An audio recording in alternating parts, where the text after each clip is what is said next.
from the grey angle, shot by me. Goal, James Byrne. Very good teamwork by all. I'm with James Harper, Scone Polo. James, you've just made a semi-final of the Cartier Queen's Cup. What a performance by the team. Superb. Pretty cool, eh? We can't believe it really, especially the way we started the season. We were getting a bit worried and we started the Queen's Cup with 2 losses. Yeah, it's unbelievable really. But to a man, you all played, you never gave them a chance to settle on the ball. These guys like to rock and roll, run, hit big long balls and run and go and score, and you just never let them settle at all, did you? Yeah, that was always a plan, to put as much pressure as possible, and it doesn't matter where we end up on the field. I can play 2, 3, 4, it doesn't matter, we just take it in turns to go and put the pressures.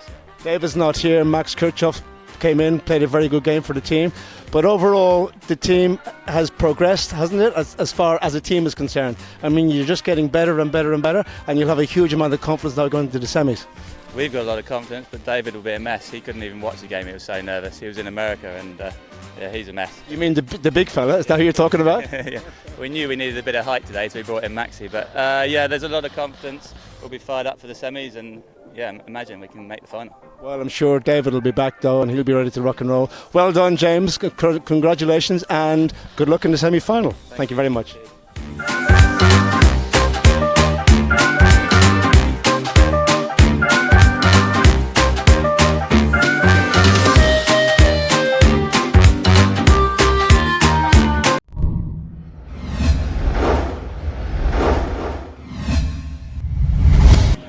Ladies and gentlemen, I'm joined by one of the legends of the game of polo, Gonzalo Pierres. Gonzalo, you got your son out here, Nico, playing, your nephew, Polito, your son, other son, Facundo, is playing in the other semi-final this afternoon. But just going back to this game, what have you think of the game so far? The game up to now is, good, very, very close. Nobody has a real chance to break by far. The ground is a bit heavy. Yes. The horses are getting a bit tired, and both teams are very close. If you were down there I'm assuming that you're going to look for Nico to win because he's your son. No doubt. No doubt. If you were down there now in the tent, what would you be saying to the Scone Polo team? No, actually, it's what would be your advice be? But actually, I think they're playing well, Yeah. because it's difficult to carry the ball, and they're doing it, and they play well with each other. Yes. They're looking for each other, and the other team, Kim Power is very tough too. I wouldn't say nothing. I think they're doing the right thing. They're doing what they're doing. They don't need you. You have They don't need me. you have Facundo this afternoon, playing with Landiana. He's looking for another Queen's Cup, and he's been playing superbly. 24 games in a row without losing. Did you know that? No, I didn't. He has 16 in America, and he's looking for his 24th this afternoon in a row. I mean, I think he's playing probably some of the best polo. I know he's won so many tournaments, but he's probably playing some of the best polo in his life at the moment. Yeah, luckily he's doing really well, and he's full of confidence, and I think he's well mounted. And in America, he played the best level that you can play. And he won the US Open. But I imagine that he is doing the same. No, he is. He won 3 in triples. He's won 4 in the tournament so far in the Queen's Cup. So yeah, I think he's playing the best polo of his career, possibly. No. Yeah, he's very good, and I hope he stays like that. Gonzalo, thank you so much for talking to us. Good luck, and good luck to your boys in the Queen's Cup. Thank you very much. Good. Thank you.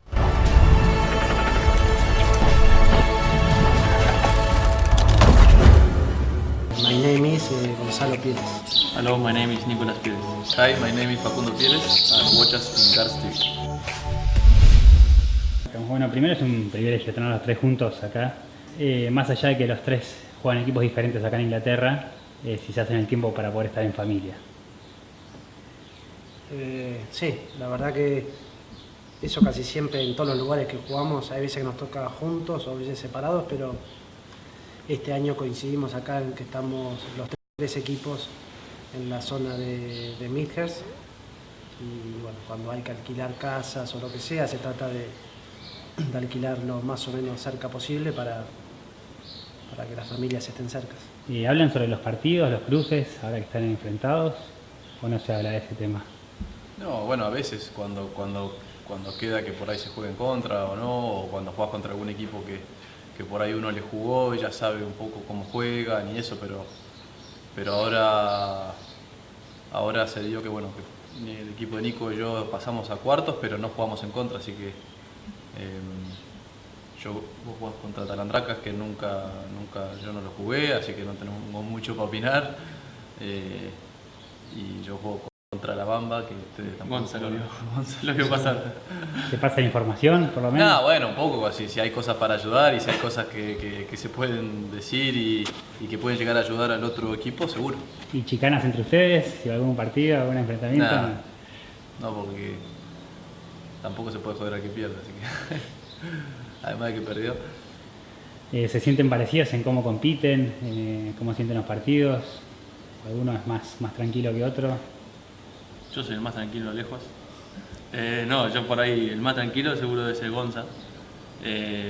No, pero siempre nos tomamos todo profesionalmente, siempre tratamos de ganar y todo, pero cada vez que entras a la cancha trata de ganar, pero siempre que por ahí nos toca en contra y todo, es por ahí es diferente porque soy un hermano, pero siempre con buena onda y actitud siempre se trata de ganar. Bueno, no hay tanto en polo, pero ¿qué pasa en fútbol? 0 de Boca, otro de River. De haber sido intensa la final del año pasado. Para ellos fue intensa. Así que no somos tan fanáticos. No, sí, pero bueno, fue pura de Boca. Se cambió. Muy chico era. De chico, ¿no? Se cambió. No, sí, siempre la familia, papá también es de Boca pero bueno, también nos pasa que tenemos un amigo en común que es Leo Poncio que juega en River, así que nosotros no es que somos tan fanáticos del fútbol, sino que está bueno, por más que juegue en River, a mí yo un poco de sentimiento tengo que le vaya bien, así que no es tan grave. Paco, vos te gustan los chicos, pero fuiste el último en sumarte al equipo de los padres. Sí, el último. Tardé un poquito más, pero bueno, nada, ahora disfrutando al máximo, así que contento. Ya los haces subir a los caballos. Sí, ayer primera vez, pero igual es muy chiquito. How do you see the English polo in these last years? I think it's been really good.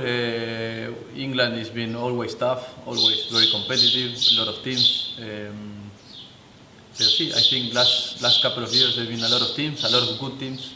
I think there's a lot of players with handicaps a little bit lower than some other places in the world, so that makes it very competitive, and a lot of teams, a lot of patrons have chances to make good teams, so that makes it interesting for everybody. And I think it's going very well. The fields are good, they're improving, so I love it here. Something else about the fields here? Sí, the fields are improving. First of all, started here in Caudry, making lawns 1 and 2 really good, and then Brooksfield and field 3 of Ambersham, and then the last couple of years, for me, guards starting to improve a lot. They improved field number 2, field number 1, and now they have a new field at Flemish Farm that it becomes really good. And what they say, hopefully, I don't know what number it is, if it's 5 or 3, no? Behind field 1 in guards. I think in the next couple of years it's going to become a high ball polo field. So it looks like both clubs are improving a lot. I think it has room to have at the moment we have 12 teams, but it can be a place that can have close to 18. That would be probably the best number, because in one moment around the late 90s or beginning of 2000, I think they reached to that level, about 17, 18 teams, so hopefully they can aim back again to that kind of polo. What can you tell me about the first part of the Queen's Cup? Mine was a bit tough.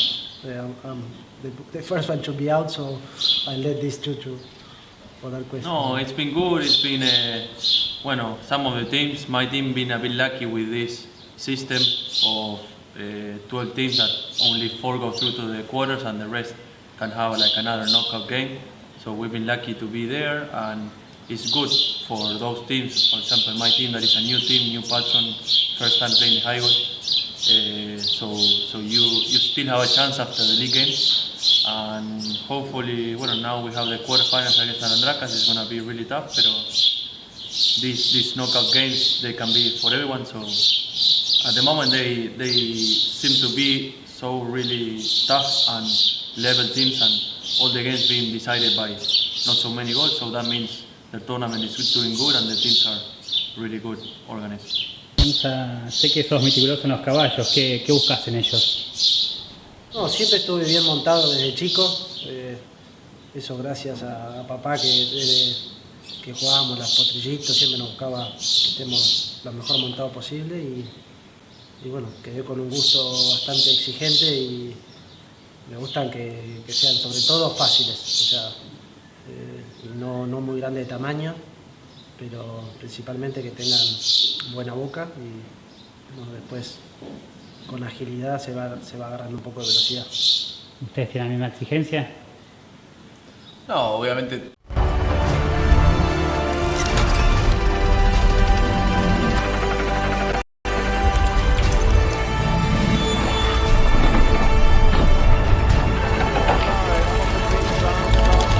For the second semi-final of the Cartier Queen's Cup 2019.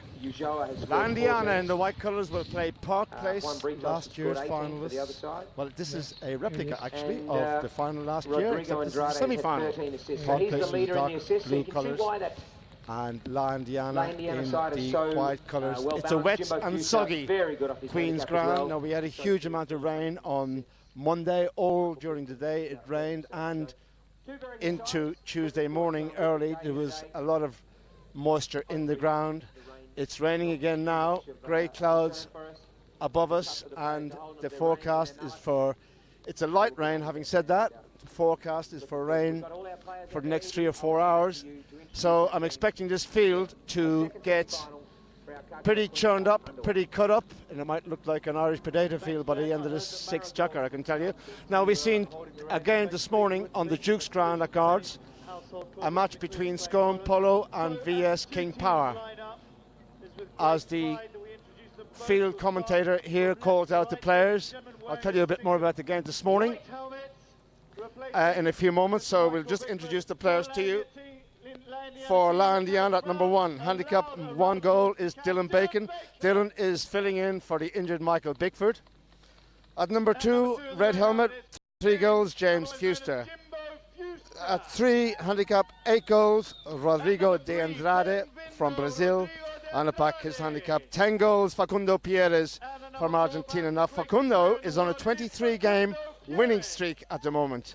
He won 16 games in America, including the USPA Championship, the Open in America, and he's won 6 games here. He's going for the 24th game in a row.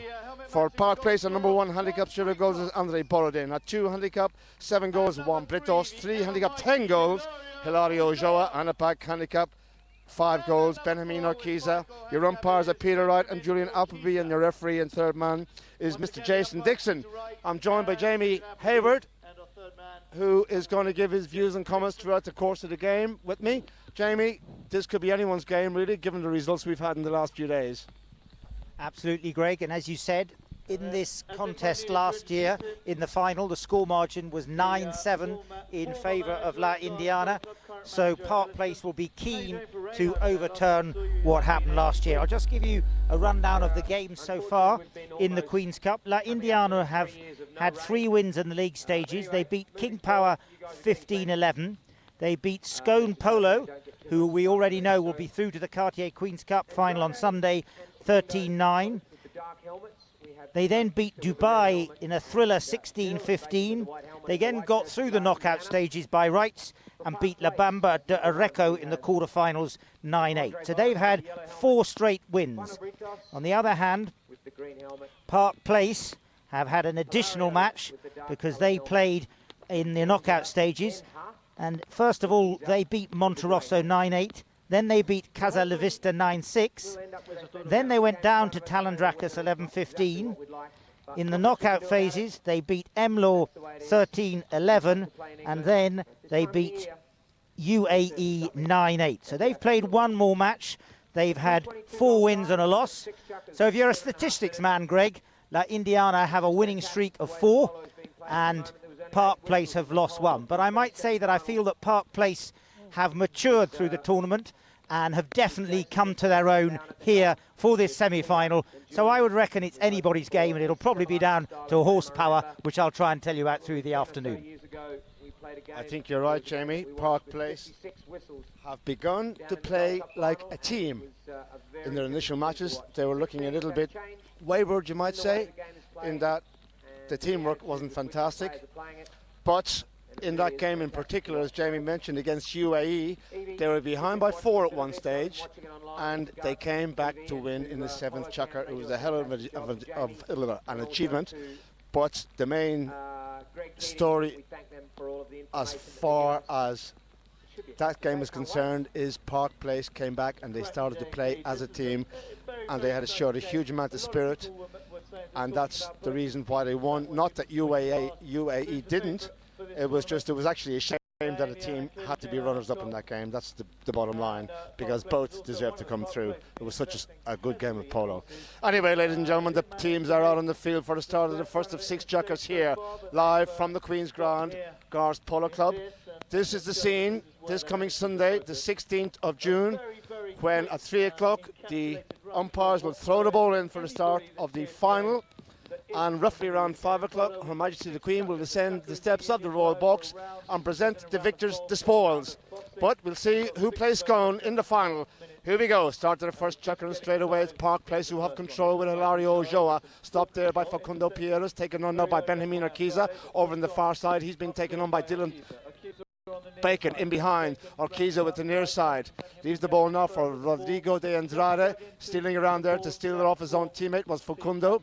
De Andrade gets it back, turns it around, and La Indiana will try and come forward. Rodrigo down the side, he takes it. Gloomy, murky conditions here. It's grey, hard to see them actually. Still with it, De Andrade. Look at the horsepower. He's coming forward here. Oh, just left behind. And the hit by Dylan Bacon, sent downfield.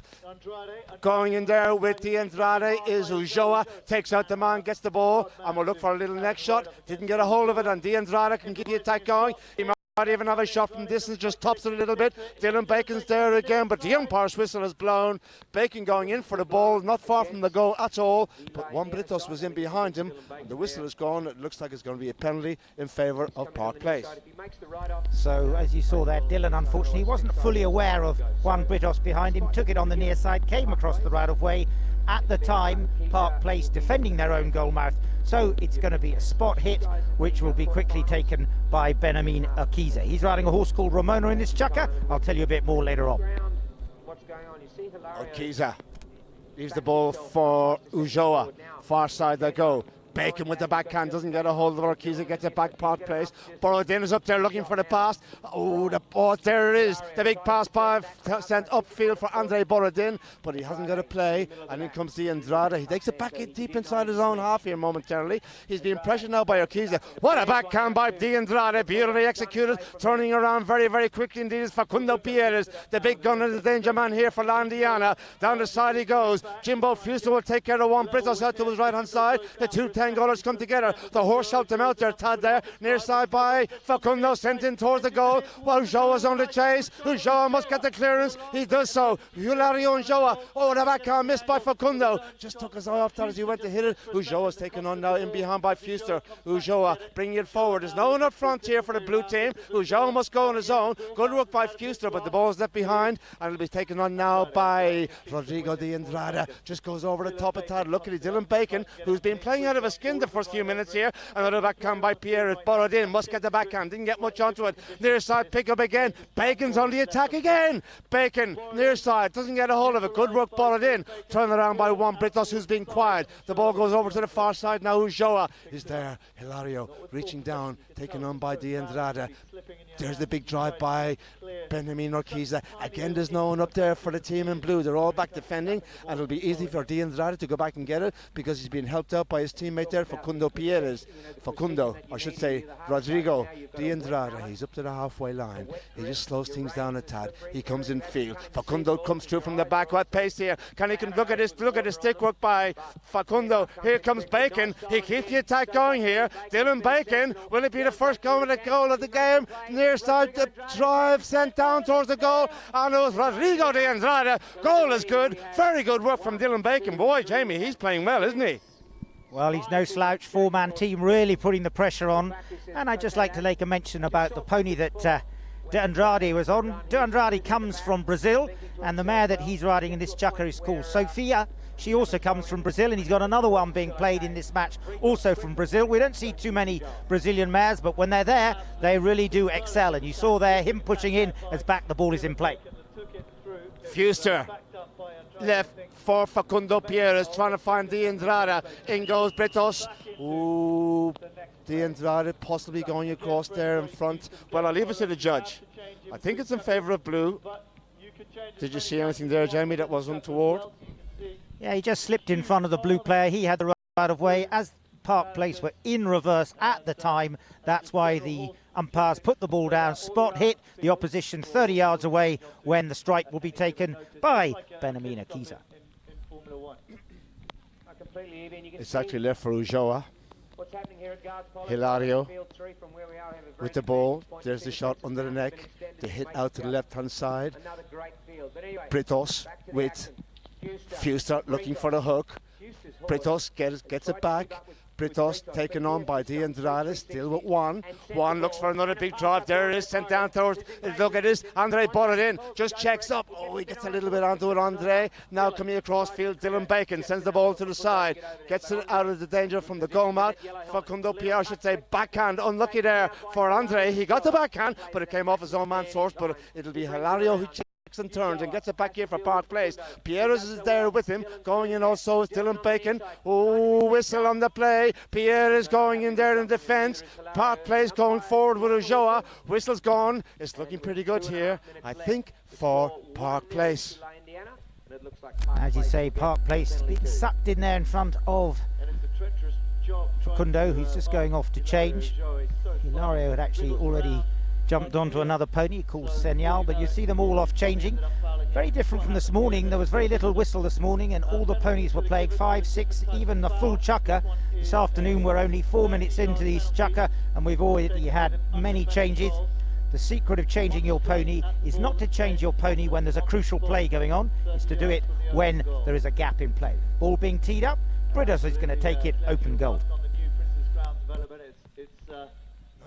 One, it's going to be amazing. Two, over the next couple of years, it's going to stretch out all over grounds 4, 5 and 6, and they're going to be laser levelled, absolute highest quality. Right, Benjamin Urquiza from 30 yards to make it 1-1. Urquiza, goal is good from Benjamin, the young Argentine. And 1 to La Indiana, 1 to Park Place, with just over 2 minutes remaining in the opening chukker. In rain, sodden ground here at the Guards Polo Club. Back to the middle they come.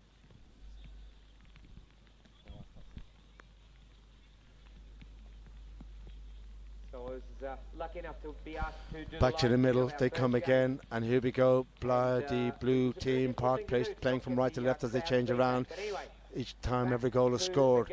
De Andrade, far side now on the board. La Indiana coming forward. Infield he goes. Left behind with Britos trying to get away from Facundo Pierres. Britos flicking it forward. They're trying to avoid the hook. Out of the air by Britos. Facundo is catching him though. Britos, Pierres, Britos. Oh, do we have a whistle? No. Fuster gets the backhand. Pirulvigon, they turn around again. Here comes De Andrade. Back to defenders. Urquiza, the number 4. Has he given it away and goes also in there? Was, oh my word. We've seen Dylan Bacon going in there. De Andrade was on the attack. The umpire was right behind. Hilario Joe was having a chat with umpire Peter Wright, it looks like. He's not happy with the play as they're going to take the ball downfield. It'll be a penalty, Jamie, in front from 60 yards rather, for La Indiana. Well, as I said, very different. Lots of penalties this afternoon. The rain making conditions a lot more difficult than this morning, so players possibly not getting themselves running as quickly as they were this morning. A penalty for 60 yards out, and it looks like it's going to be teed up by Facundo Pierres. You must hit the ball with 1 strike, and Facundo, he's changed his pony. He's got onto an Irish mare. She's 12 years old. She's called Cartridge. He played her throughout all the league stages. One of his favourites when he changes, settles her down onto the leading leg. 1 strike, first strike, mustn't hit again until the opposition have played at it.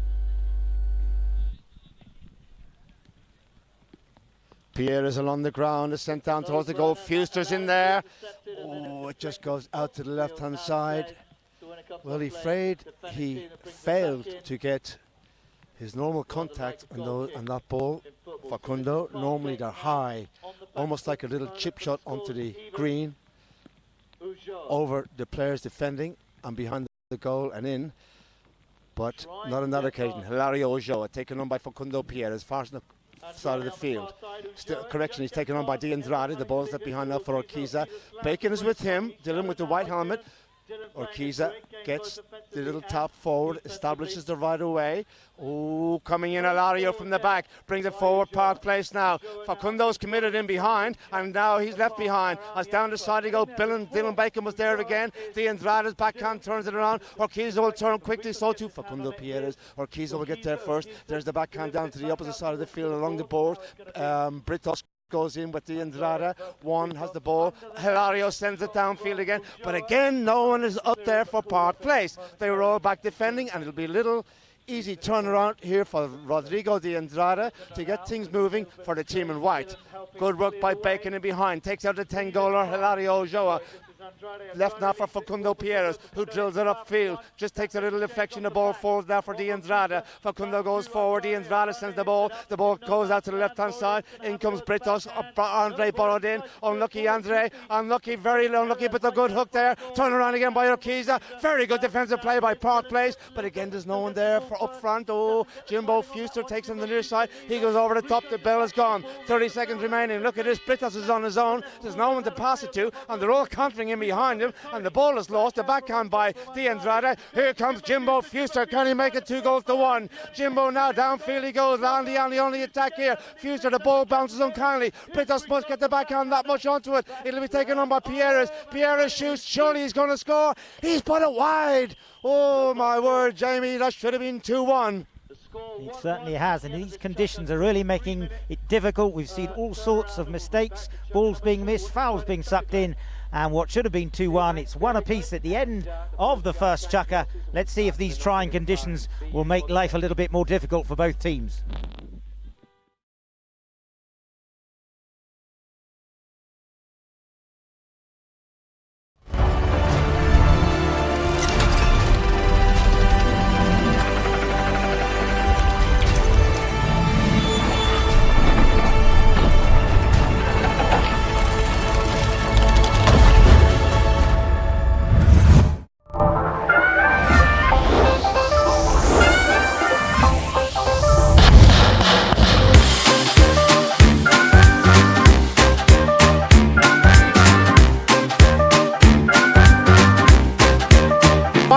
Great angle shot by me.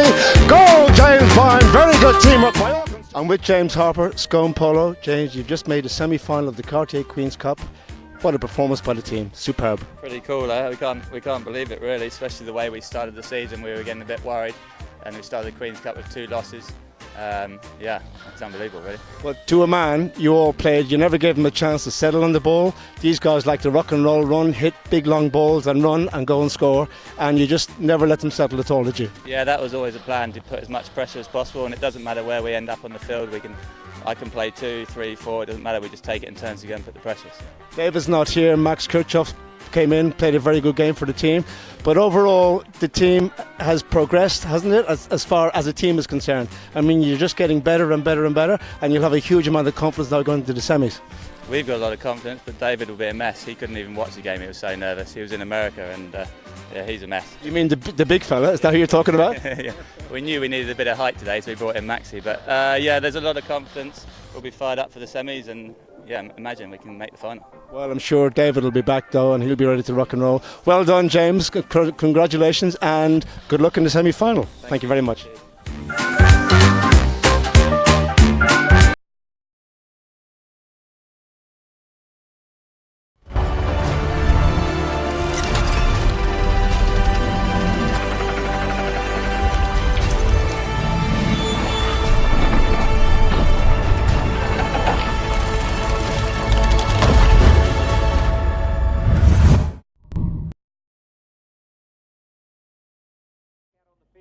Jimbo Fuster, the last one out on the field. with the moisture in the ground, and is stopped and taken on by Facundo Pierres. Look at a hit by Facundo, sent down towards the goal again. Urquiza has more work to do to go back and defend. Must get the backhand. Beautiful play by Benjamin to the far board. Picked up now by Juan Britos. Park Place come forward. Britos with a big run now. Facundo Pierres goes in with the backhand. Doesn't get much onto it, but enough. Hilario reaches in there. Dylan Bacon stops him from going forward. Near side again by Urquiza. Taken on by Jimbo Fuster. Urquiza. Fuster go to the boards. Hilario's in there also with Pierres, de Andrade, I should say, and it will be beautiful pass by Urquiza for Juan Britos, left behind for Ulloa. Good hook there by de Andrade, backhand by Fuster, beautifully done again. Down the side it goes. Britos now defending. Turn around by Britos, finds Hilario. Ulloa turns quickly, first time drive, sent up towards Urquiza, who just has to wait for it a tad. Little flick on the near side by de Andrade. In comes Dylan Bacon. Benjamin Urquiza drives it downfield. Now Bacon goes back to defend. Urquiza's about that. He got a little bit onto the backhand, Jamie, but it wasn't enough. Certainly wasn't. Fantastic goal there by Hilario Ulloa, assisted by what probably is his best pony at the moment, Lavinia Inhenya.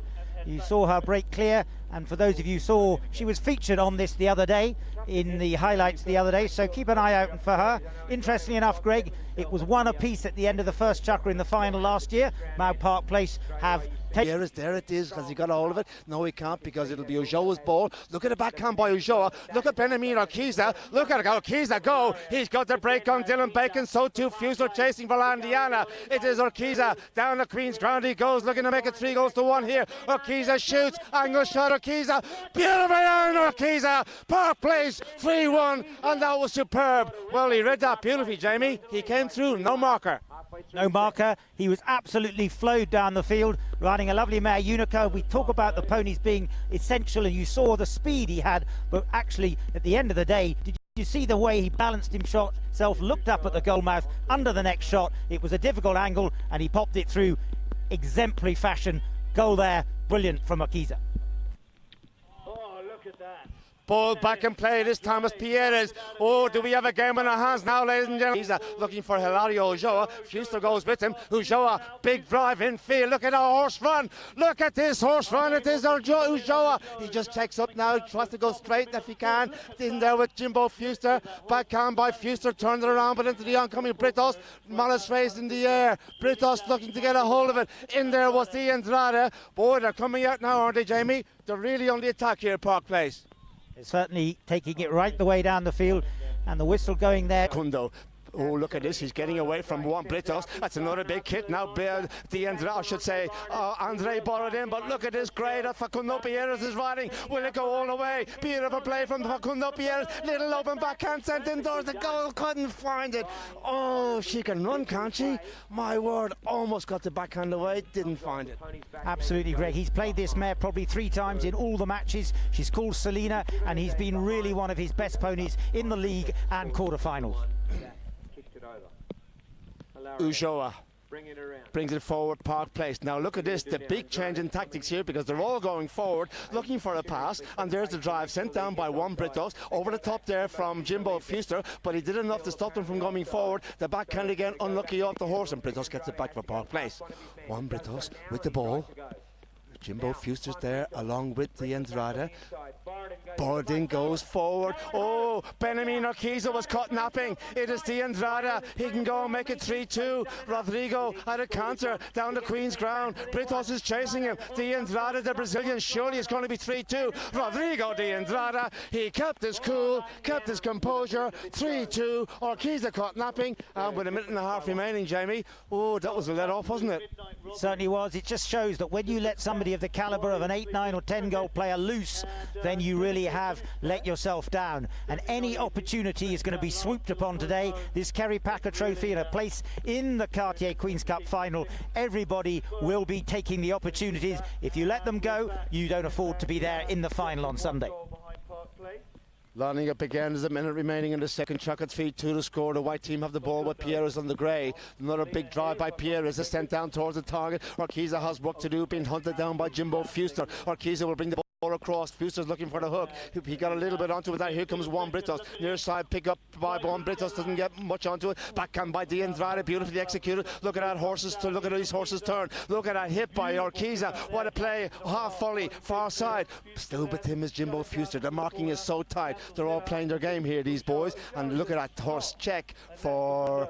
It is Hilario Ochoa. Jamie's going to tell you the name of the horse in a moment. The ball by Ochoa stands up over the halfway line. The backhand wasn't great by Fuster, but it was enough. Coming in will be Facundo on the graces. I'll take control here, boys. There's the backhand open. What a play by Ochoa. He snuck in there before the ball got to D'Andrade, but he lost control. D'Andrade gets it back. Rodrigo will find Facundo with a little backhand. There it is. It's on the halfway line now, and Ujo is in behind. Facundo will go forward. The bell is gone. The ball sent down towards Jimbo Fuster, who's waiting for it. Facundo using all his players here. Good play by Urquiza. Doesn't get the backhand. Fuster does enough. He gets the ball back. Jimbo Fuster, La Indiana. Britos is there. So too Dylan Bacon. Urquiza with another turnaround. Beautifully done by Urquiza. He had to get that one. Bob goes over to the far side now, and it will be Facundo from the boards. Infield he comes. He hasn't got much time remaining. The bell is gone. But look at this, Facundo Pierres. Ujo is trying to stop him. Surely Pierres, has he got it? It's out to the right and it's gone wide. Oh, Jamie, they could have got the goal there for the equaliser. They failed to do so. Great play by all concerned, horses and players alike. The conditions very testing, and as you say, it could have been the equaliser. A little bit of pressure there on him, just popped it wide. That'll be a relief. They'll be back in the beginning of the third. Park Place lead 3-2.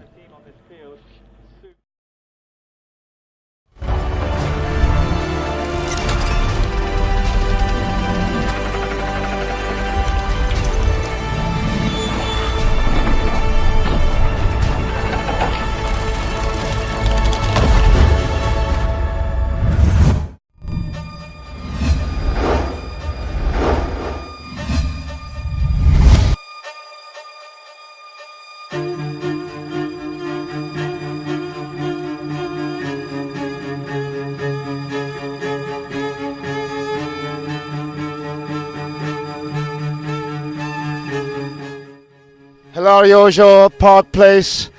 Wow, that was the mother of all comebacks, wasn't it? What a game and what a comeback. Superb. Yeah, it was a very tough game. We knew they were a great team to beat, and they were playing amazing. I think they had a great game, but it was a bit unlucky, us being by 4 down in the fifth chukker. I think we missed the 30, we missed some penalties. I missed 2 or 3 breakaways. I mean, they were probably playing better than us, but I think 4 goals down was probably too much. But luckily all those goals that didn't come in before, they came into the last and extra time. They came back for you. Into the 7th chukker, they put so much pressure on you down here in this very corner, but your defence was superb, no? Yeah, good defense. We didn't foul. I think during the whole game we knew we had to be patient. They are a 4-man team, and they had Sapo and Santi that they control the ball really well. So we knew we had to be patient, don't desperate, because if we started fouling or rushing, that could be the end of the game. So, like you said, probably in the extra time was the clear example that we were disciplined and we didn't desperate. Did you always think that you could get back 4 down, Cartier Queen's Cup quarter-final, and these guys playing out of their skins as well? Nobody deserved to lose this game, really. It's a shame that somebody had to lose, but you know, did you feel the fight? What was your thoughts? What were the team's thoughts going through that? We knew that against one of these teams, being 4 goals down, you need a lot of luck to come back, not only to play well, because playing against these teams, you don't have room for mistakes. But I think we played really well, and we were a bit lucky too. I mean, all those goals that they weren't going in before this started to go in. The team showed a lot of fighting spirit. You play La Indiana in the semi-final. To beat this season, I mean, they're every year for the last 4 years the team to beat probably. Right, ladies and gentlemen, we're back. 3rd chukker, 3 to Park Place, 2 to La Indiana. And Jamie, you have a few words on the horses here. Who's playing what? Well, very interestingly, we have 3 stallions being played in this match today. We have one that Andre Borondin is playing called Ecstasis, and in this chukker, Juan Britos is on a fantastic stallion called Tulipan, and Hilario Jura is on another stallion called Machitas Mesquite. Machitas Mesquite won best playing pony in the semi-finals last year, and Tulipan excelled throughout. It's not often that you have stallions playing, but 3 today. So we'll keep an eye on these 2 ponies, because I know that both Hilario Jura and Juan Britos really rate Tulipan and Machitas Mesquite.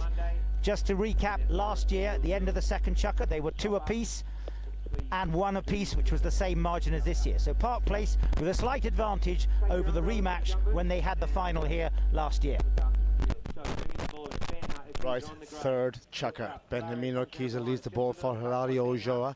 There's the drive outfield now. The ball just slowing down in this moist, rain-sodden ground here. Urquiza taken on by Dylan, call off by Ulloa. Big drive by Ulloa, trying to find Juan Britos, who had to check in behind Fuster. That leaves Facundo to go back at his leisure. Look at the good work by Fuster. Takes away Britos. They turn in unison. Facundo with the call. Britos now waiting. There's the drive along the ground. Look at the pass by Pierres to find Fuster. Fuster comes down on pace. The ball cut inside by Fuster. Is he far enough ahead? Backhand by Urquiza. What a play by Benjamin Urquiza. Beautifully executed and finds his man Hilario Ulloa. Britos is going forward for the pass. Ulloa down the side he comes. Still with Hilario. He's up to the halfway line already. Back to the defend goes Facundo Pierres. Look at this from Hilario. He's keeping the ball to himself here. He still has control. Infield he must go now. Hilario Ulloa. Can he find a goal? Can he go from coast to coast? Hilario Ulloa. Hilario Ulloa.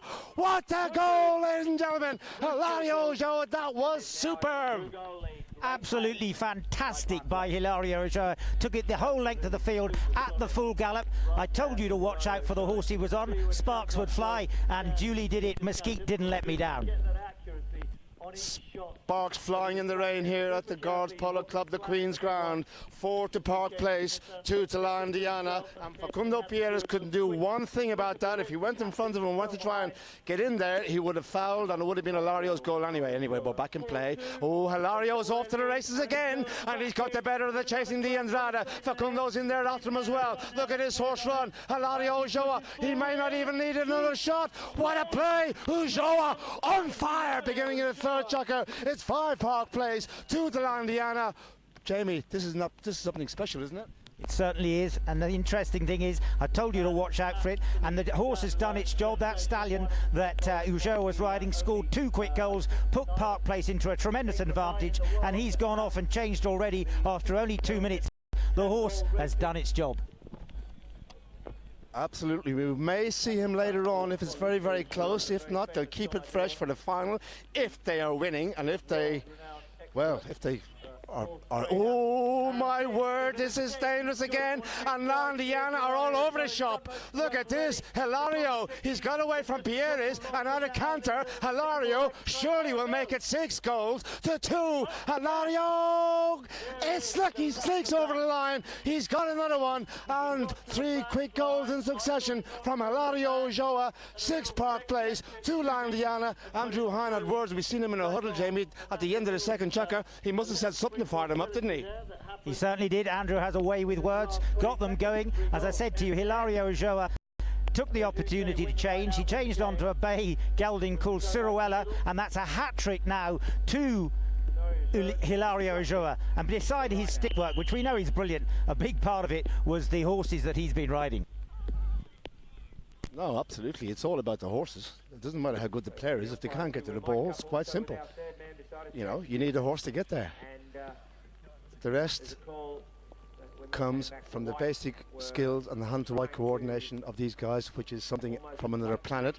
Meanwhile, in the lineup, there was a whistle on the play, and it's all going the way of Park Place, because they've been given the foul from the halfway line for an infringement in the lineup, and it will be Benjamin Urquiza on a grey horse to strike this ball for Park Place. 3 minutes gone in the third, 6-2 to score. Ulloa, the hero of the third so far. Urquiza leaves it for Hilario. Hilario, who sends another big drive down towards Borodin. Andre Borodin gets in front there of Fuster. Borodin shoots. Andre Borodin! Golazo Borodin! The pass was perfect from Ulloa, and Borodin in the right place at the right time. And under pressure from Fuster, superb from the patron. Wow. Park Place have really opened a lead. They came in 3-2 into this chukker. They've had 4 quick goals. As you say, a great goal there by Andrei Borodin, who was beautifully positioned. He's riding a mare from the Argentine called Susie. He always plays her in the second or third chukker. And Fuster, just let him there. If you leave him go, Andrei will score. 7-2. What a margin. Never give up on these guys yet, though, ladies and gentlemen. La Indiana, Facundo Pierres and De Andrade. They'll have a plan up their sleeve. This game has a lot of polo in it just yet. There's a little pass by De Andrade. Finds Facundo now. Facundo down the side he goes with room to manoeuvre. In behind is Ilario Ulloa. Facundo has to reach back for that one. He lets the ball settle a tad and lets Ulloa catch up with him. Luckily for him, though, De Andrade is there as well, who comes inside. De Andrade, there's traffic in front of Rodrigo. Now it's Benjamin Urquiza looking to take him on, and he's left him. Oh no, he still has it. I totally left it behind there momentarily.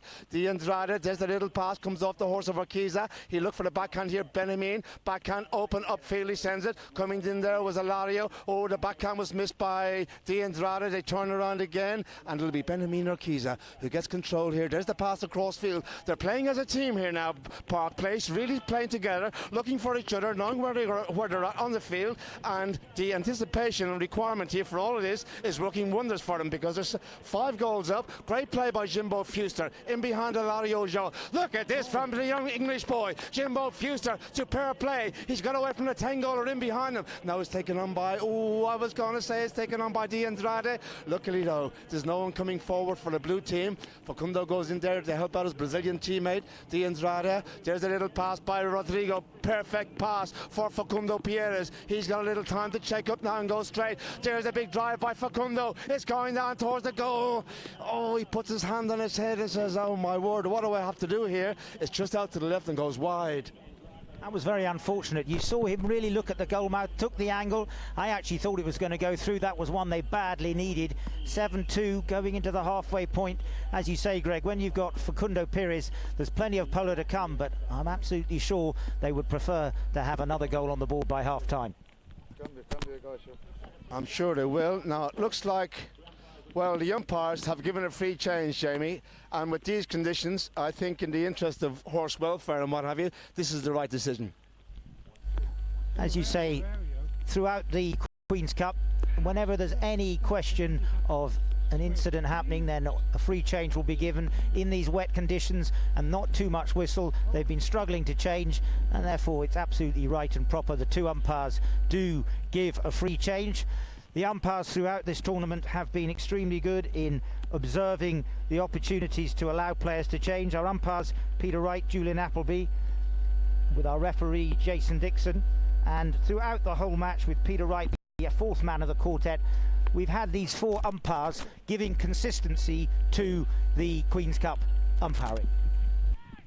Here we go again. Ilario Ulloa down the side. He's got away from Jimbo Fuster. In comes Dylan Bacon. So to Facundo Pierres. The backhand by Facundo. Unlucky goes infield. And Hilario can get it back. Britos goes forward as well. Fuster's there to his left-hand side. There's the drive out to the left-hand up side of the field now for Britos. He's put on the end of his mallet. There's another pass by Britos sent down. Oh, we have a horse on the floor. And Britos, for correction, it's Facundo. I didn't see what happened there at all, ladies and gentlemen. I'm sorry to tell you, you've probably seen more than I did. I was looking at the ball going forward. Britos dismounts to check that Facundo is okay. I don't know, Jamie, did you see anything there? Was there coming together, or what the hell happened? Like you, I was observing another part of the field, and I'll be honest with you, I was checking out who was riding what pony, and we just have to make a point of saying that we do have a vet here at the field, so whenever there's an incident you don't have to worry. The ponies are being well looked after, but the rules of polo are designed so that you don't have collisions like that. In recent years, with the fields speeding up, polo has got much quicker, and therefore nowadays people let the game run as much as possible. But inevitably, when you're travelling at up to 38 miles an hour, there will be clashes. We've seen a few in the Queen's Cup, even between their own team. Fortunately, this was not an own goal on the 2 players from the same side, but we just hope that Juan Britos and Facundo are okay. They'll just walk off, get their breath, make sure their ponies are all right, and then we'll be back with a minute to run in the 3rd chukker. Jamie, Park Place, they're coming into their own, playing as a team. The teamwork is superb, and when La Indiana get the ball, they're not letting him settle, are they? They're not giving Facundo any time to set up his team, or Rodrigo, the two big guns, Fuster and Dylan Bacon, are doing what they can. They are the lesser handicap players on the team, but they're playing 2 and above their handicap. But Park Place, as a team, very, very good. Yeah, I'd like to mention that play by Jimbo Fuster right here in front of us. He took out Hilario Ojoa and then took it on the near side. For a young man on only 3 goals playing against one of the best players in the world, Hilario on 10 goals, that really was an exceptional play. You probably saw it on the replay, but Fuster, he's been an up-and-coming star, and I'd say that actually you're right that he's playing well above his sticks, but the others just being a little bit rushed by the pressure that's coming on them from Park Place, who really are playing, as you say, quite superbly as in polo. And I take my hat off to them, because even in these conditions the horses looking absolutely superb. The muscles, the conditioning, their coats. Well done to all of the guys. So Jamie, this time last year, what was the score? Well, interestingly enough, going into the half-time point last year, Park Place were leading 6-3. They had a cracking 4th chukker and scored 4 goals. So, you know, they've scored 5 today. Very much, I mean the 3rd chukker. I do mean the 3rd chukker going into the half-time point, the 4th chukker, but during this 3rd chukker they scored 4 goals last year. They've scored 5 this year, 4 again this year, and opened up a 5-goal. Very much. Look at this as he put it over the side. No, the ball stays in play. Facundo Pierres, and there goes the hooter, ladies and gentlemen. That is the end of the 3rd chukker in an intriguing contest here on the Queen's Ground. The scoreboard reads Park Place 7, La Indiana 3. We will be back with the second half. Do not go away. There is a lot of polo, and I mean a lot, to be played in the next 3 chukkers in this last semi-final for the Cartier Queen's Cup 2019. Until then, we'll see you in a few moments.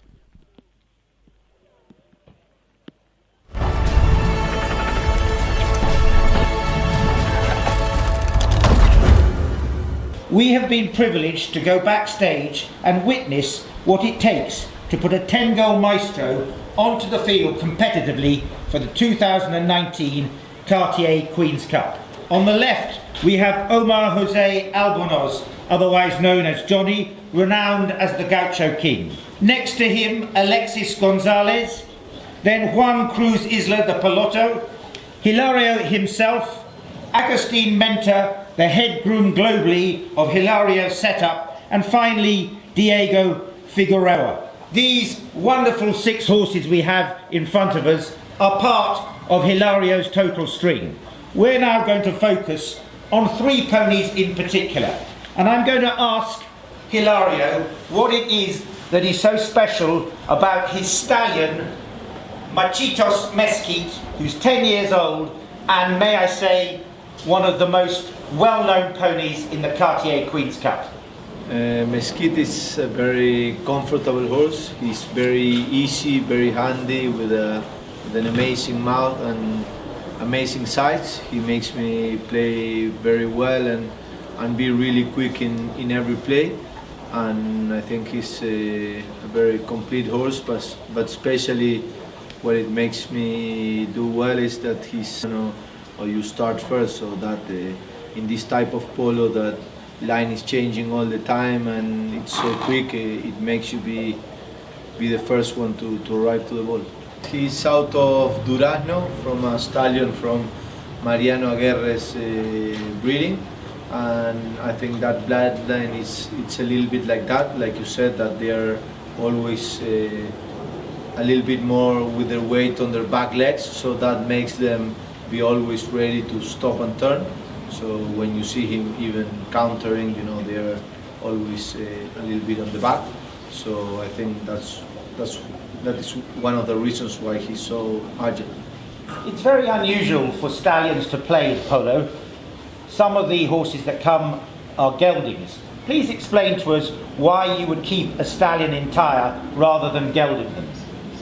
My father believes, and he's the one breaking them, that stallions are a lot more ready to learn and a lot more awake than the geldings. When you castrate them, you take out the growing hormones.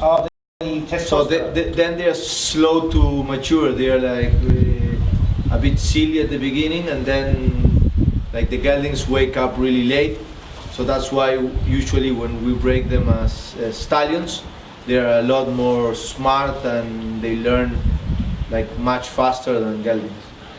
And it's very difficult to leave like 20 stallions to break. So that's why mares you can keep all of them, and stallions you only keep one or two that you like. What is it that in polo 70 to 80% of the horses that are played are mares? What are their special qualities that puts them above the majority of geldings and even stallions?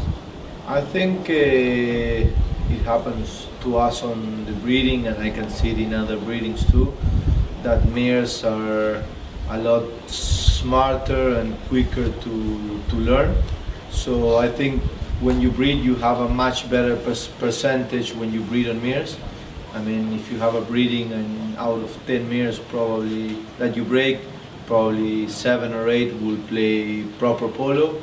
And if you have geldings, I think the percentage of horses that then can make it, it's a lot less. So when you work on mares, you have to spend probably the same amount of money and you have a much better percentage. So with mares, you know, they'll have better chances to get there, but of course there are some geldings which are unbelievable. But I mean, geldings, you put the percentage of horses playing high goal a lot down.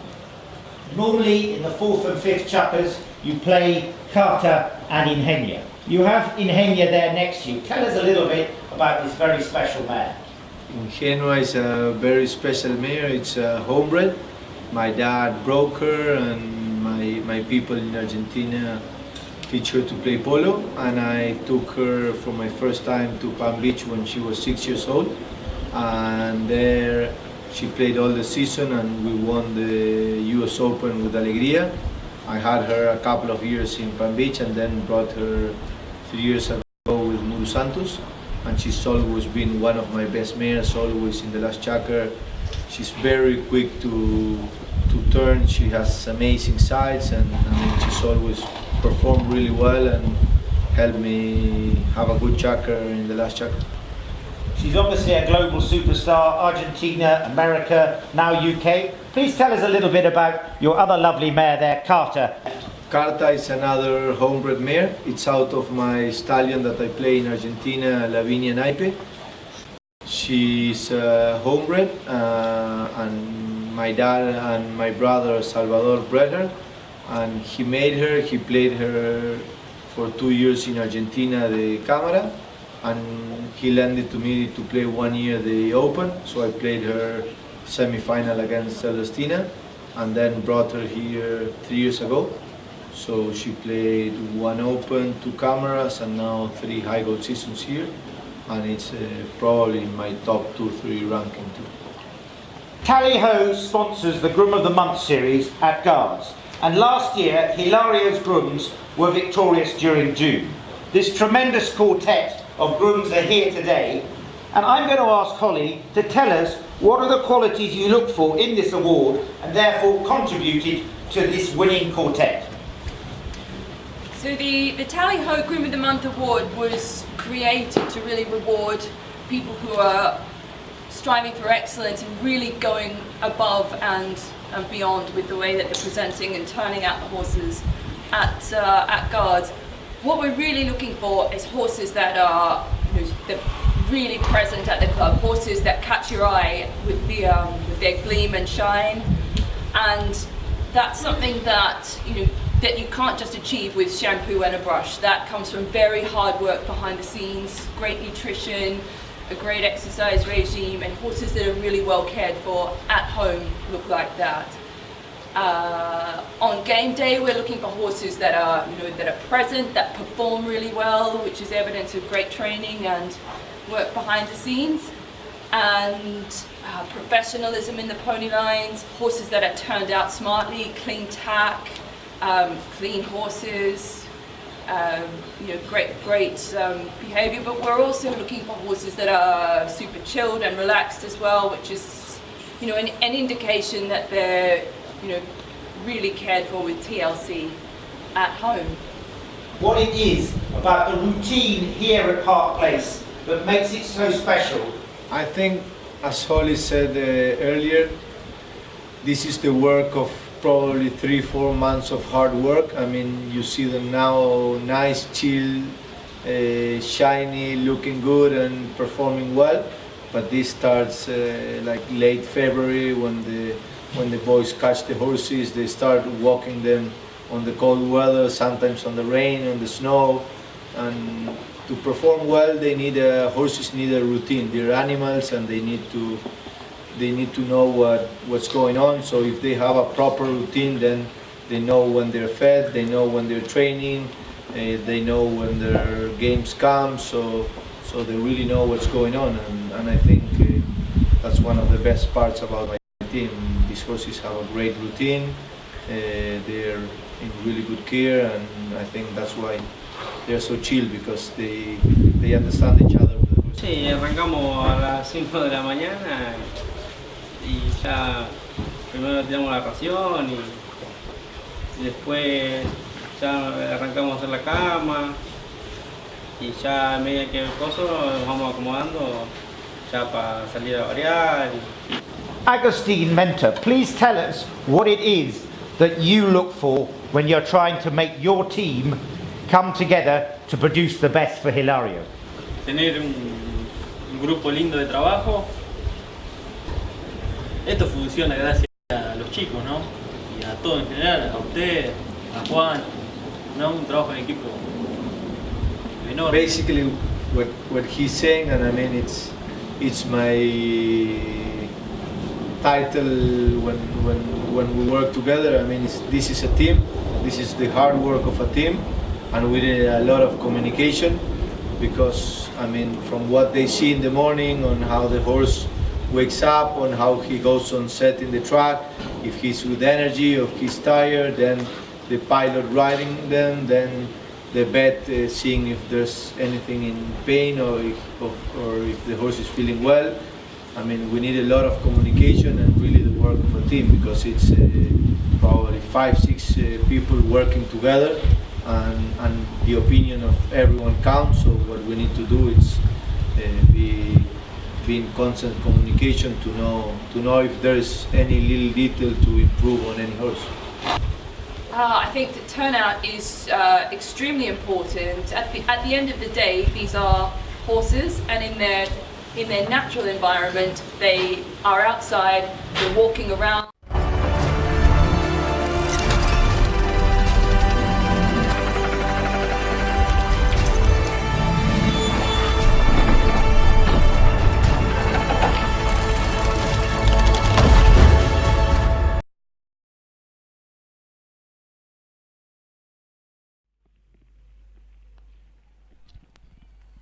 Welcome back, everybody. We are back live from the Queen's Ground. Cartier Queen's Cup, the second semi-final of the day. The first one was won by Scone Polo. A very determined effort by Scone. I believe they went crazy in Australia, putting the patron of the Scone Polo team, David Paradise, his name went up in Sydney Harbour, on the Sydney Opera House, you name it, the whole lot. I'm only joking. But they were very, very happy down there, I know that much. Anyway, we're back here.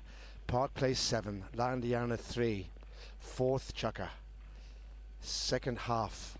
And, well, I said at the end of the third chukker, there will be a huge amount of polo to play yet in this game.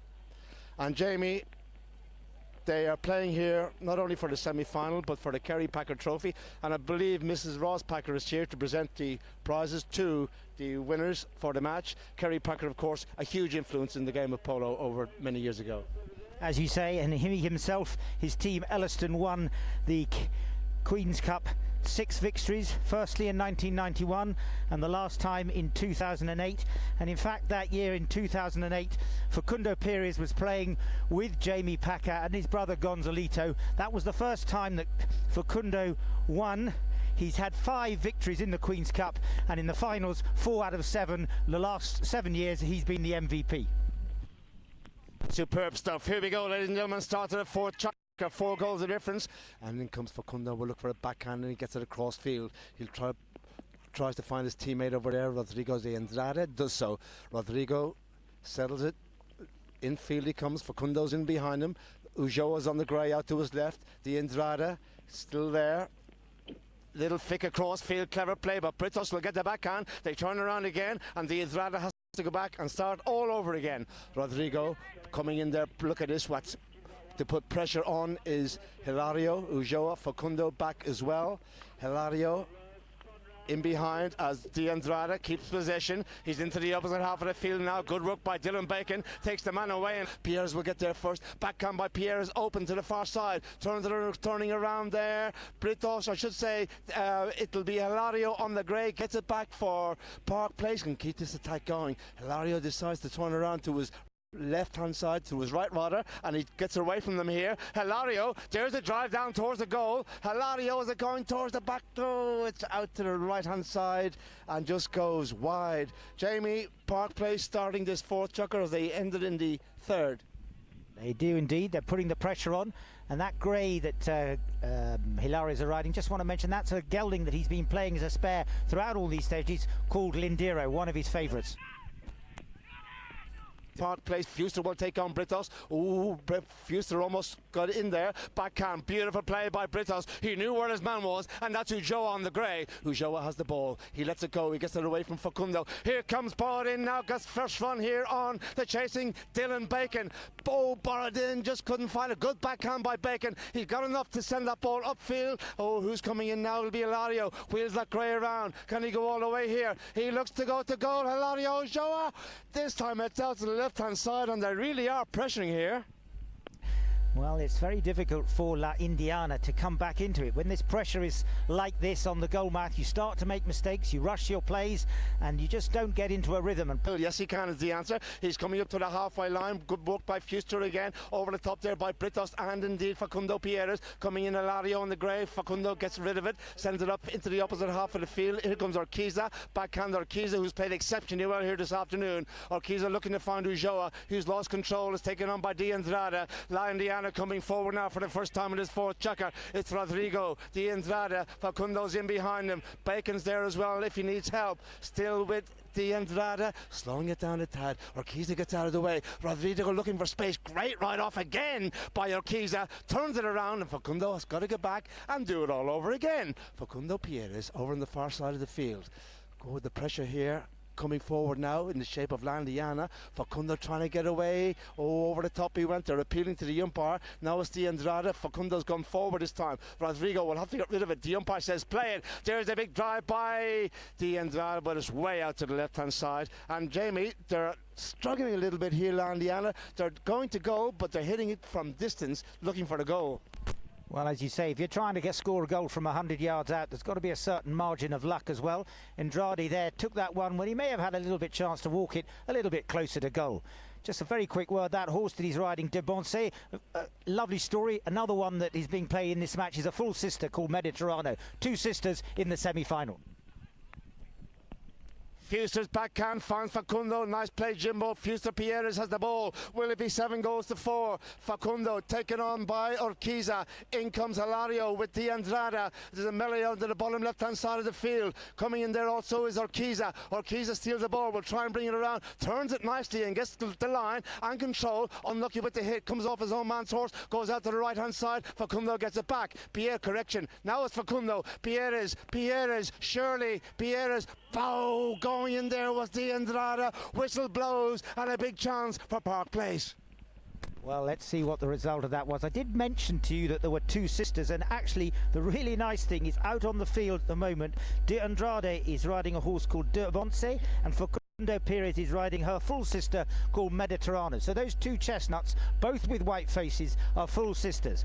That's rather a nice little story to have in the Kerry Packer Trophy, don't you think, Greg? No, absolutely, Jamie. The horses are everything, and these guys, they cherish the horses that they're on. And the other thing is their breeding operations. They're always looking for the next best one to come through. And as I said earlier, it's quite simple. You haven't got the horse. It doesn't matter how good you are. You can't get to the ball. Facundo Pierres to make it 7-4. This is probably against the run of play because it was all Park Place. Going to goal. Pierres will make no mistake from there. The goal is good. Penalty 3 is 2 is scored. 30 yards, Pierres. Well, he did that one very nicely, but we've seen a few of those missed in the Cartier Queen's Cup this year, Greg. I mean, I think I've certainly seen 3 or 4. When the pressure's on, then he certainly put it. Just coming back to the centre there, you see Pierres and Andrade together. Look at those two mares, almost identical, pale chestnuts, white faces, full sisters, de Beyonce and Mediterrano. Back in play. Who's going to win the lineup? Hilario Ulloa. Breaks it forward. Pierres goes back now. It's a horse race. Look at Ulloa trying to go past the end of Facundo Pierres. Good play by Facundo. Do we have a whistle? Did Facundo do so? We'll leave it to the judge. What a run there by Hilario Ulloa. He went around Facundo, almost got away, Jamie. Yeah, it looks like that as he was going down towards the goal mouth there, as you said, there was an infringement on the side of the whites. You can't, I look from here, they might have put his stick out on the wrong side of the horse. So that's what it looks like from here. It's a bit difficult to see because we're down on the ground level, but you can't reach out and put your stick on the other side. You have to do it from the same side. Penalty, open goal again in favour of Park Place. Penalty 2, 30 yards out, and it looks like the number 4, Akiza, will take the strike. Benjamin to regain that 4-goal advantage. He strikes it.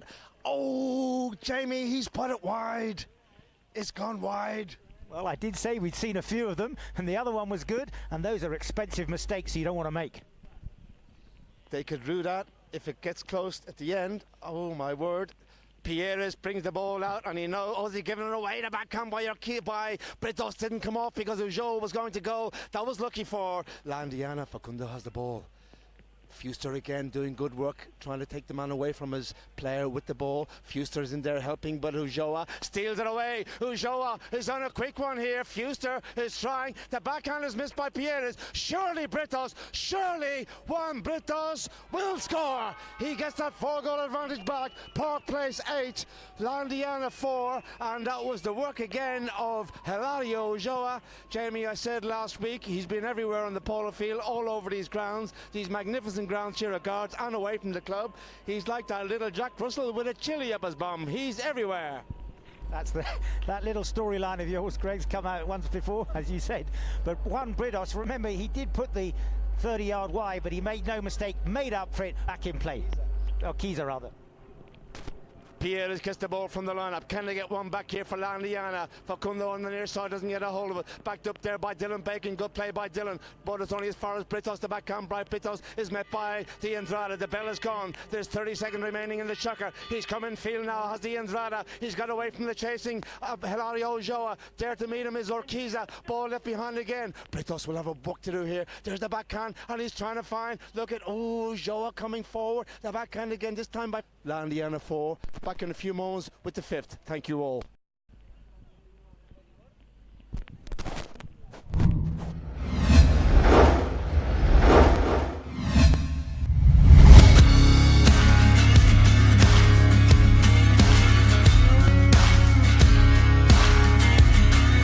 All over Sterling, and he may have stolen the ball. Near side backhand sent in towards Facundo Pierres. Surely Pierres! Goal is good. Fuster made it. Pierres finished it off, and they deserved that, so they did, because they were fucking around when there was Sterling. He failed to make contact. It's 6-4. Keane Hall's looking for the penalty. The whistle is silent. The Andrade has the call. Still there with the Andrade, just flicks it out. Making this Sterling to the next shot, sent down towards the goal. It's sneaking in. Jimbo Fuster will finish it off. We really were under pressure today, and into a lot of pressure, and all of the team, we play well in that moment, especially guys like Jimbo and Dylan that they don't have much experience, but they did great. They didn't foul, they did a good play when we had to do it, they scored a goal when we had to score it, so I'm very happy that we got to win this game, that it was very difficult.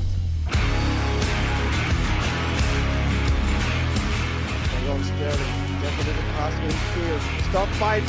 Fuster, but Nero gets it back. Facundo's chasing. Nero, the two 10-goalers go to goal. One back team, can he get the flick inside, in comes Jean-Francois Decaux. What a goal! Jean-Francois Decaux! My word, he pulled that one out of the hat, didn't he? This is happy days. Indiana's in the semis.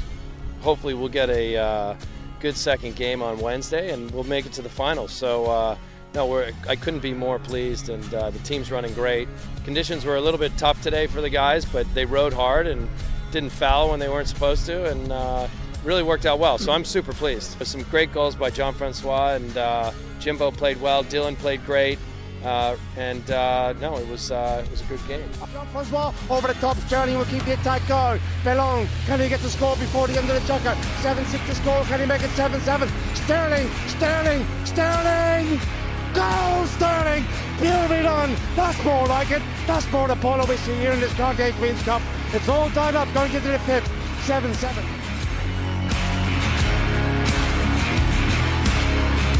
Comes through. What a play by Dylan, and he's found Pierres. Pierres going to go with Nero. Near side, Pierres! Goal lasso! Facundo Pierres! Beautifully done! Semi-finals on Wednesday. Looking forward to that one?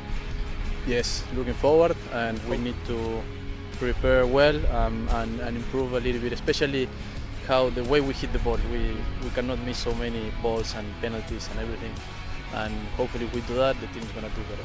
Good luck on Wednesday in the semi-final. Thank you very much for talking to us. Cheers, Facundo.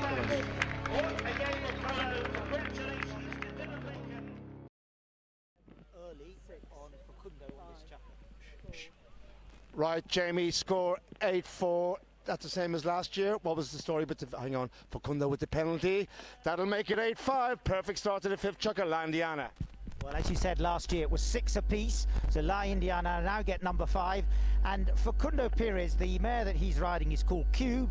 She's 14 years old, and she was the best playing pony in both the 2015 and 2018 Cartier Queen's Cup. It's one of his favourite mares. She's getting a little long in the tooth these days, but he normally plays her in the 5th. Cube is the horse for Facundo. Right, we're off again. Who's going to win the lineup? It'll be Pierre as he gets the hold of it now on Cube.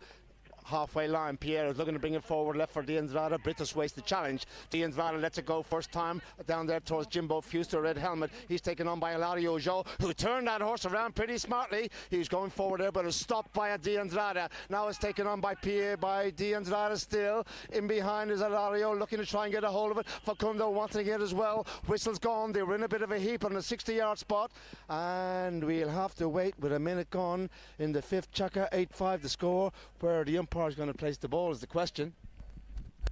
Well, as you said, Greg, I wouldn't like to prejudge that one, but La Indiana giving ground, so Park Place get the penalty, so that'll be a little relief for them. A minute gone, and it looked like La Indiana were coming right back into it, but a spot hit because Park Place were in reverse at the time.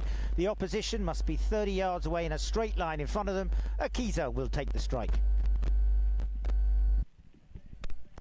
Urquiza. Word Pierre is taken on by Ulloa in behind. The umpires weren't impressed with that play by Ulloa. The whistle's blown, and it looks like it's going to be in favour of La Indiana. Not what Park Place want at the beginning of the 5th chukker, with just 3 goals separating them. It'll be a hit from the halfway. Naughty, Hilario, a little bit keen, I'd say. Well, a little bit overzealous in the challenge there, and as you say, because they were going forward in their own half, taken right up to the 5B position. Important chance for La Indiana.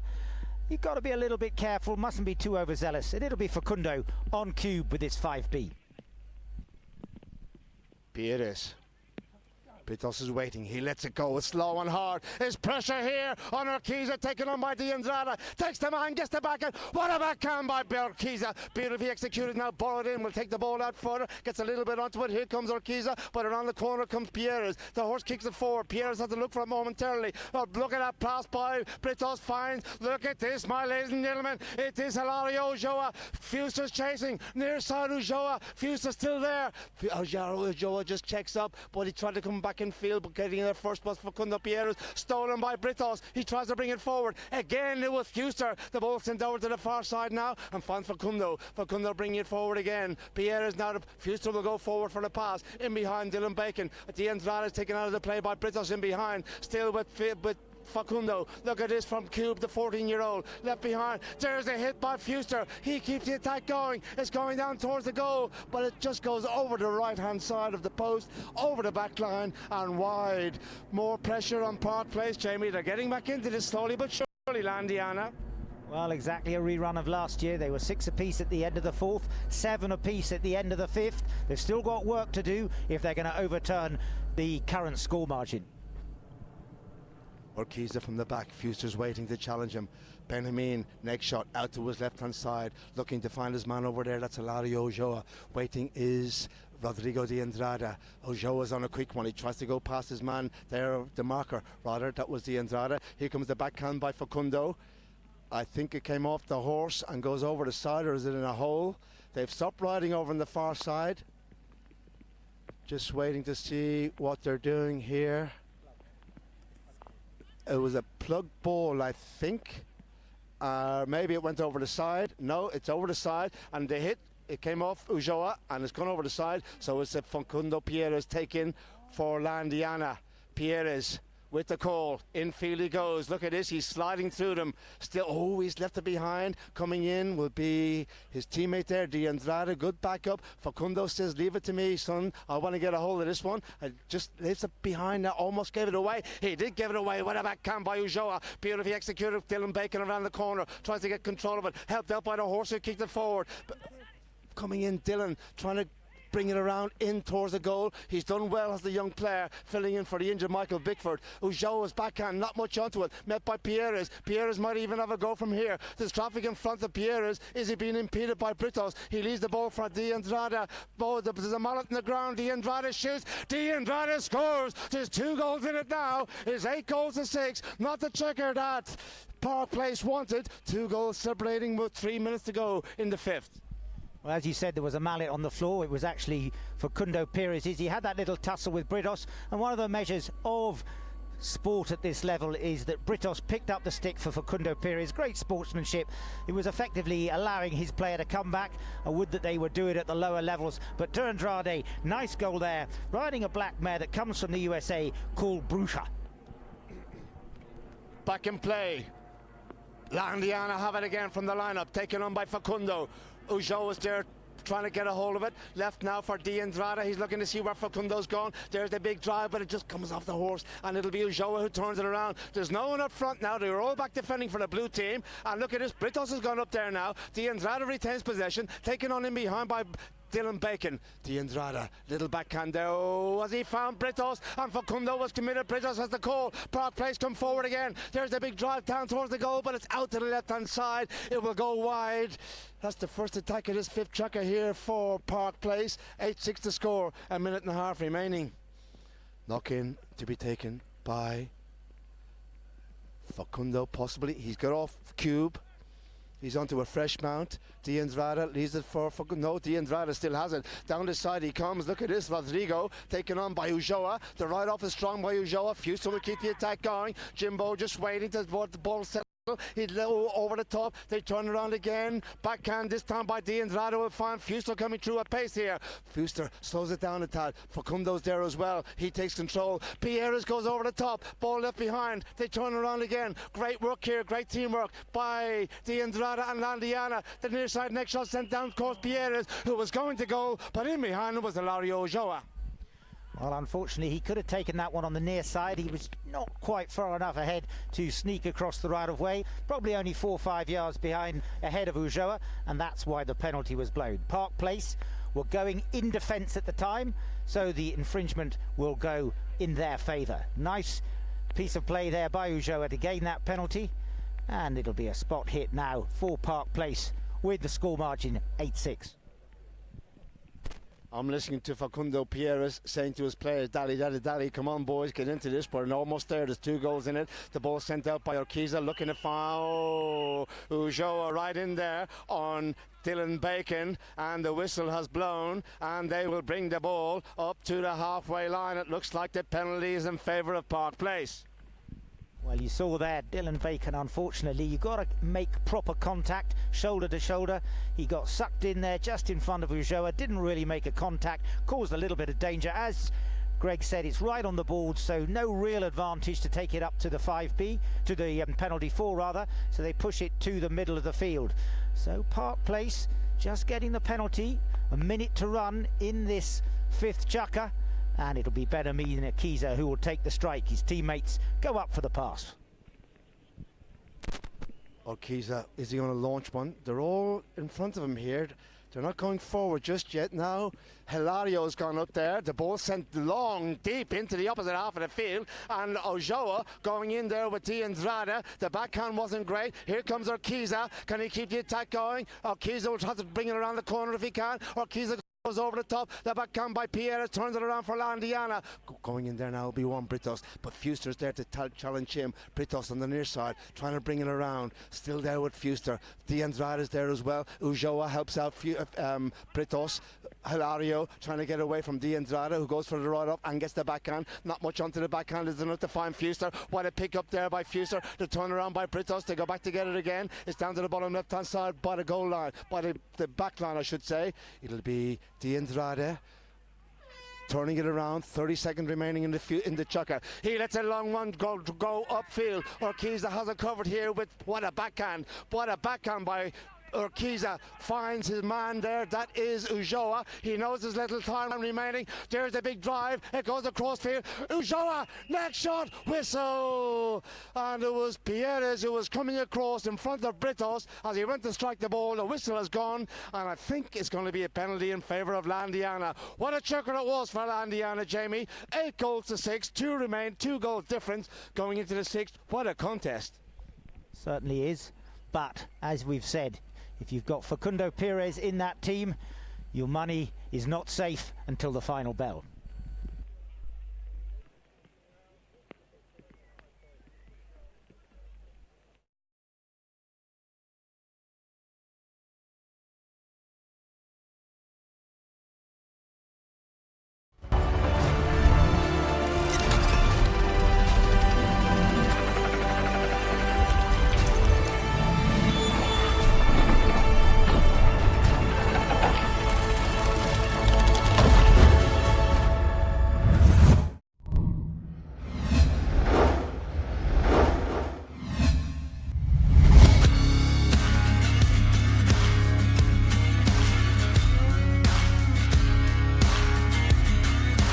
Over Sterling, and he may have stolen the ball.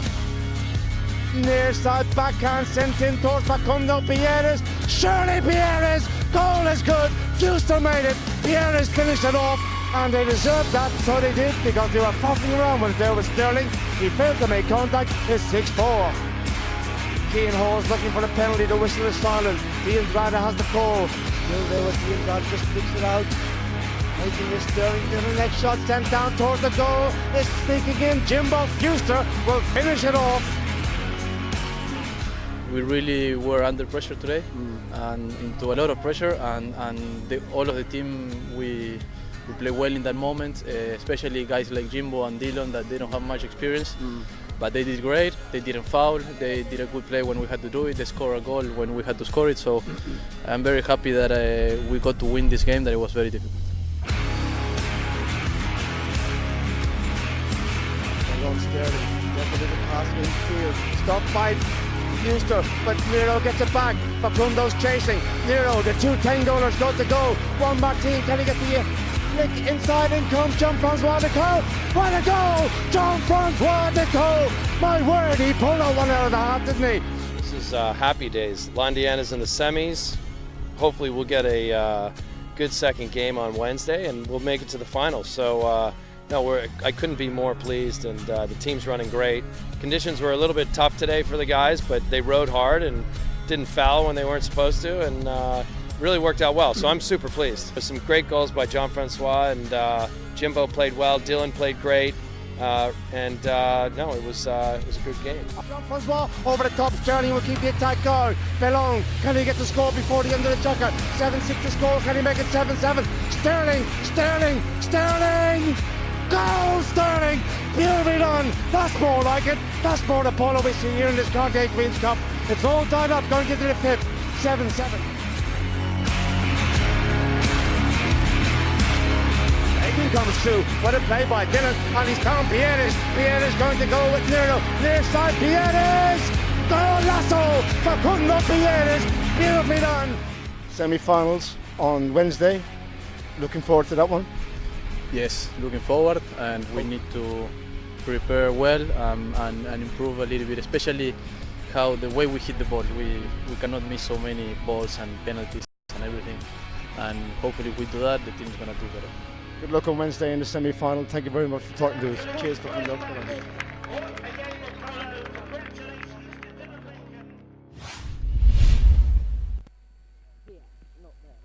Welcome back, everybody. Players coming out for the start of what could be a very, very tense sixth chukker here. Cartier Queen's Cup semi-final. A place in the final awaits the winner here on Sunday against the Scone Polo team from Australia. Park Place 8, La Indiana 6. Jamie, La Indiana, we're coming back into it in the fifth, and Park Place, they withheld a lot of pressure there, but there's still only 2 goals of difference. It can change very easily. As you say, very little to choose between them. At this juncture last year, it was 7 goals apiece in the final, and the final margin at the end of the sixth was La Indiana, who ran out the winners by... Hilario up towards the halfway line. D'Andrade goes back to defend here for La Indiana. Backhand by D'Andrade down the board. He sends it. Who's going to go in there next? It will be Facundo. No correction. D'Andrade comes in on his own line. Rodrigo across field he comes. He's not far from the goal here. Waiting is Urquiza. Still there. The ball left now for Facundo Pierres. Stopped by Britos. Coming in again, D'Andrade. The teamwork here from La Indiana looking a lot more special here now as they go in. Look at this. D'Andrade's got through. Urquiza's waiting. Little shot by D'Andrade. Goal, D'Andrade. They had to work for that one, and it is all of a sudden 8 goals to 7. The pressure is on Park Place. 1 goal the difference. That's really building up to a grand finale. When Andrade found space and went towards goal, I was going to say to you, Greg, that he was riding a horse called Lamborghini, and he was driving it like a Lamborghini. Well, I'm sure she's named because of what she can do. Stop, turn, run, speed, the whole lot. Britos with D'Andrade riding Lamborghini. Britos must go back and defend here. Pierres will challenge him. He must get the backhand. There is sent upfield. Fuster goes over the top. Oh, backhand. Fuster, little tail shot. Ulloa goes in there, takes away D'Andrade, and it'll be Ulloa. Backhand again. They turn around. What a backhand by Rodrigo. Now it's Fuster. Open backhand. Beautifully executed by the young Englishman. Turn around again by Britos. They're playing tennis here, ladies and gentlemen, on the Queen's Ground of the Guards Polo Club. Fuster again has time to check and turn. His team are talking to him. Good work by Jimbo. Oh, but it's stolen away. Oh, the good work by Bacon. He leaves Facundo Pierres free, who's on a bit of a roll here now. Facundo doesn't want to lose his 23-game unbeaten run here. Another big drive by Pierres. Look at this for Fuster. Borrowed in, comes in. Andre gets a little bit onto it. Fuster out of the air almost. Has he got a hold of it? Yes, he did. He got a bit onto it. Coming in, Bacon over the top, but it's fallen beautifully for D'Andrade. They're not far away from the goal here. Park Place, desperation in defence. Britos will look to try and get rid of it if he can. D'Andrade gets out of the way. The hit by Britos, looking to find Ulloa. Great play by Dylan Bacon. The backhand by Bacon executed with precision over to the far boards. Here comes Pierres. It's La Indiana again. The scoreboard reads 8-7. There's 3 minutes gone in the sixth. Still across field. They send it now. Who's going to come onto it? It is Hilario Ulloa. Park Place. He must get the drive. He's got the hit. Now is Andrade out to his left-hand side. Bacon's back to defend. Good riding there by D'Andrade. Takes at the man. Leads the ball for Facundo Pierres. Fuster is there to help out his teammate. Look at this. There's that pass by Jimbo Fuster looking for Facundo Pierres, trying to get away from Britos. Good work by Britos. Saves the day there for Park Place. The backhand by Hilario Ulloa. Oh, Britos coming forward. He couldn't get it. Do we have a whistle? Yes, we do. The whistle's blown, and the team in blue were going forward. So are the umpires. Penalty, Park Place. Well, you can see Andrade actually knew he'd put his horse across that right of way. The speed of the oncoming player, he tried to challenge him, wasn't straight enough, and unfortunately he knew just at that point that he was going to give a penalty away. You could see it, the look on his face, and the umpires give him quite a hefty penalty, taking this forward right up to the penalty 3, I think. Probably from 40 yards out, which will mean that the opposition can come across when the ball is struck. Certainly not what La Indiana would have liked, but as we said, Greg, they put one wide before. Absolutely, Jamie, but who's going to take it? Urquiza has been the penalty taker during the course of the match, and it looks like it's going to be Hilario Ulloa. With 3.5 minutes remaining in the sixth, chukker, he's looking to regain the 2-goal advantage. 8 to Park Place, 7 to La Indiana. He'll go through his little ritual, his normal routine. The main thing is to get the horse on the correct lead and settled into a nice rhythm. Hang on, the whistle's blown. Now, what's going on here? The whistle has blown, and has somebody been saying something? Or what's the situation here? They've advanced the ball up to the 30-yard area. Jamie, have you seen anything? I have no idea. It's gone to the 30-yard spot, penalty 2, whistle from the umpire, as Ulloa was going to strike the ball. Well, as you say, that's one where you need a little assistance from the Almighty, because I really don't know what was said, but I suspect it was a back chat behind the back line, which one of the other umpires would have radioed through to him. That's what I can only surmise. Urquiza. He kept his cool, the ball goes through the goal, and Park Place, 2-goal advantage is regained. Clock restarts, 3.5 minutes remaining in the sixth. 8-9-7 to score. As they come back to the middle, Urquiza, he had to keep his cool there, didn't he? He missed one earlier. He kept his composure. Now, La Indiana have work to do. This penalty time for the team in white and Facundo Pierres, who has the ball. La Indiana will come forward, goes one way, now he comes out to the right hand side. He's still there on the chestnut with the white face. There's a big drive by Pierres that came off his cane, didn't get the shot he wanted. Britos looks around to see where his players are. Here's the backhand by Juan Britos. Fuster will get there first, backhand by Fuster, over the top there by Ulloa. They check and turn around again. Look at his horse of Ulloa's turn. He got a hold of it on the near side. He's coming through a pace. Great play, Jimbo. Fuster stops Ulloa. Do we have a whistle? Did Facundo Pierres come across in front of Urquiza? I think so. Spot hit blue. Well, he's changed back onto Mesquite. You said, look at that pony run. That's the stallion he played earlier on, and as you can see, it turns on a sixpence, has all the speed, and it'll be a spot hit for Park Place. Well, we've got 3 minutes to run. 9-7, exactly the margin of last year, but a reversal currently. Benjamin Urquiza with the ball. Facundo was putting pressure on him. He's let it go. Oh, Ulloa couldn't find it. Unlucky, came off the horse, and Facundo can get it back for La Indiana. That's what he's done. Good work by his teammates there. Takes out Urquiza now. Facundo with space. Up to the halfway line he goes. It is Facundo Pierres. He knows he's got to get it up there. The Andrade running out to the bottom right-hand corner. Clubhouse corner. In goes Ulloa on the stallion. Over the top there by the Andrade. Who's next? Jimbo Fuster. A little flick under the horse's neck. Puts pressure on them here. In comes Facundo. Or is it Facundo Pierres? Surely Facundo Pierres. Now it's stopped. Britos gets the play, and Britos brings the ball away. It's Park Place. You were sure they were going to score, but it's Juan Britos now with the call. He's got the big drive. He's got away from the chasing the Andrade in behind. Juan Britos can seal the deal and get the winners, get Park Place into the winners' enclosure to semi to this final of the Queen's Cup. Juan Britos, superb, brilliant defence, brilliant Britos. What a fantastic goal. Britos managed to defend what was an absolutely certain goal from Facundo Pierres. He met it, ran the whole length of the field, and what looked like would be only one goal the difference. They come back now, and another one goes up onto the board. Park Place 10, La Indiana 7. What an amazing turnaround there from what would have been a certain goal. Well, Britos has done a huge amount of work off the ball in this game. We haven't seen much of him with the ball, but when he did get it there, boy, did he perform. Did he perform. The hook there by Facundo's back on the grey. The drive upfield again by De Andrade. Back to the defend goes Urquiza. Another backhand by Urquiza, who's played exceptionally well here. Over the top by Jimbo Fuster, a rare miss. They're getting tense out there now. Britos will retain possession. Look at this now. Fuster has work to do. The backhand, this time he gets a good play by young Jimbo. Turn turning onto will be for Facundo on the grey. The clock's winding down, and I think I can safely say, ladies and gentlemen, that Park Place are in the final of the Cartier Queen's Cup. Now it is Ulloa looking for another one. The two $10 come together. Facundo Pierres, Ulloa shoots from distance. Has it got the legs? It's out to the left-hand side and will go over the back line and wide. That doesn't matter to Park Place. They won't give a hoot about that because there's seconds to go with 3 goals of difference. 10-7. They will play Scone in the final of this year's Cartier Queen's Cup. Facundo Pierres will bring the ball forward, but it's all futile.